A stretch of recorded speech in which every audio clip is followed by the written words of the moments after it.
இருள் வாழ்க்கையில் என்னைக்காவது ஒரு நாள் சூழும். இந்த உலகம் நமக்கு புரிய ஆரம்பிக்கும், மனிதர்கள் புரிய ஆரம்பிப்பாங்க, மனிதர்களுடைய நடவடிக்கைகள் புரிய ஆரம்பிக்கும், மனிதர்களுடைய உண்மை முகங்கள் புரிய ஆரம்பிக்கும்.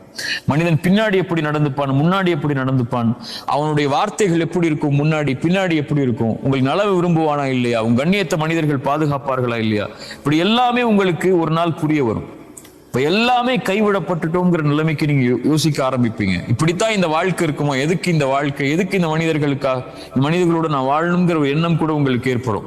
அப்ப இந்த குர்ஆனுடைய வசனம் உங்களுடைய உள்ளங்கள்ல வரணும். வஹுவ மஅக்கும் ஐனமா குன்தும்.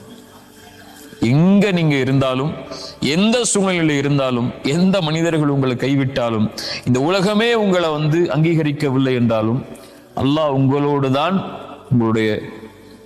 உங்களுடைய நிலைக்காகத்தான் அல்லாஹ் உங்களோட இருப்பான்.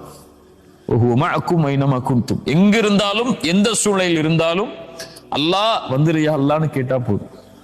எல்லாம் நான் இயலாதவன், என்னிடத்துல வந்துரு, உன்னிடத்துல வர ஆசைப்படுறேன் அப்படின்னு நீங்க சொல்லிட்டா போதும்.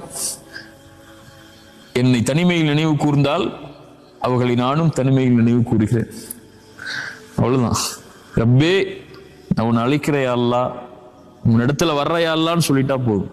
நீங்க சொல்ல வேணாம், மனசுல நினைச்சா போதும், அல்லாஹ் உங்களை நினைவு கூர்ந்து விடுவான். அவ்வளவுதான்.